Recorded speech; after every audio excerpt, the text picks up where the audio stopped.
Hi everybody, my name is Timmy. I'm sorry for my absence. Today I have to go visit to Australian National University in Canberra, so I wouldn't be here to present you guys in face to face. But I left this boring video for you guys, so you guys won't forget me. Now we are in the question section after we heard about Alan repair workshop, right? Cool. What is the usual leadership situation in the auto repair workshop? Describe Alan's typical leadership style and evaluate whether it is appropriate for the leadership situation or not.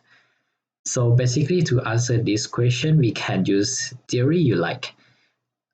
Filter theory, aka LPC theory, or path goal, or even Hersey and Blanchard situational leadership model. I want to talk about the LPC first. I think this is the easiest model to solve the question. So first, we have to assess Alan's behavior, whether he is task-oriented or leadership-oriented. Oh, sorry, relationship-oriented person.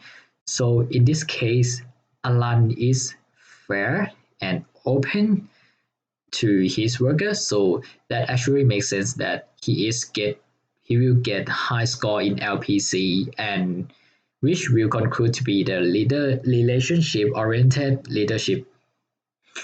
Then we identify the situation in three categories: leader member relation, task structure, and position power. For leader, the leader member relation would be good as Alan has to work alongside with his mechanic during his free time. And the task structure would be high too. He has clear operating procedure of repairing car and conducting routine maintenance, pretty obvious. And the last one is he also has a strong power as he is the ability to hire and fire employees as he is a owner. So with all these, we can conclude that um, the situation will be located on situation one, which is good, high, and strong. And this will be favorable for task-oriented leadership, not relationship. As a result, Fielder model will say it is not effective for Alan to continue taking care of business, as he is a relationship oriented, not task oriented. On the other hand, if you're considering by using the path goal theory, just to recap, in order to be the effective leader, Alan will have to adapt his leader style depending on the situation he might face. So the situational factors such as skill and experience of subordinates, like are they young and inexperienced, or are they old and very talented workers, or even the task structure, like is it high precision work or just a general mechanical job. Let's look at the example situation between the owner and Kirk.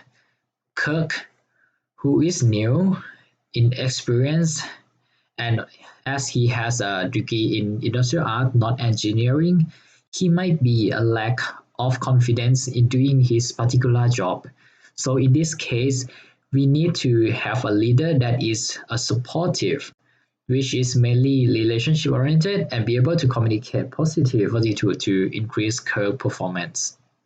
However, I do not recommend this theory to solve this problem because there is an ambiguity in some situation, like Gilles and Han, who is already has experience in doing their job. Alan could be a participative leader for them, but it is actually not true, as according to the path goal theory, um, participative leadership is effective when the follower is making a poor decision or improper procedure.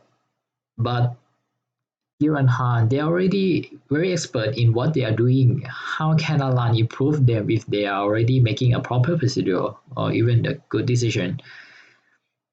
But If you are looking at the Hersey and Blanchard situational leadership model, we can look at each individual mechanic and try to identify the readiness level.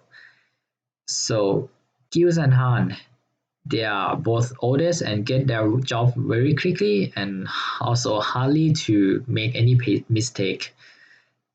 So with this, they can be more likely to be the readiness level of 4, be able and willing to do.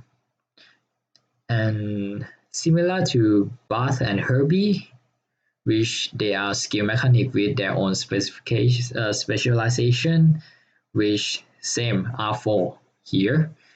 And Lamont and Johnny, they are younger workers and enjoy their work really well. So this might be R2 because which they are not quite expert in what they're doing, but they have some confidence and willing to do.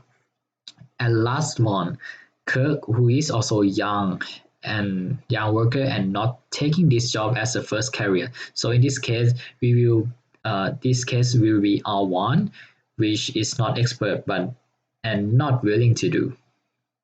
After we identify each of the following leadiness, we have to tell that what is the leadership style of Alan. We start from analysis. We start from analyzing in this case. Alan has been in this business for 7 years. His fairness and openness earn trust and respect. He's encouraged mechanic to have own decision. He doesn't like to tell someone in directive way. So with all these, in step by step one, step by step one, he's doing his job for 7 years, so he might get no well with his workers. And two, he is open and fair guy, so pretty obvious. And three, he likes to encourage mechanics to have own decision making. And lastly, four, he's a easygoing person, so not a directive guy. With all these behavior, we can say that Alan has a participative leadership style, or S3. S3, which is at the upper left corner of this model of the situational leadership model, which refer to less directive but more collaboration. But in this case, it doesn't match. Why? They are all in R4, R2, and R1. So we can say that Alan leadership style is not quite appropriate to this situation. In conclusion, three contingency theory, LPC, path goal, and Hersey and Blanchard, they are all models that claim that there is no best way to organize the corporation, business, or whatever without considering the situation. This is important. Effective leadership behavior will vary from one situation to another situation. In auto repair shop, it is clear that Alan leadership style is more likely to be leadership oriented, focusing on the participative. And his style is apparently not appropriate to the current situation. To improve his performance as being a good leader, Alan may need to adapt his style depend on each individual mechanics, like Kirk, which is R1, which is to be more directive. And these are all the reference we use it. And if you have any question, I would love you guys to ask my wonderful friends which are standing in front of you. And good luck, Aaron and Mint. And thank you.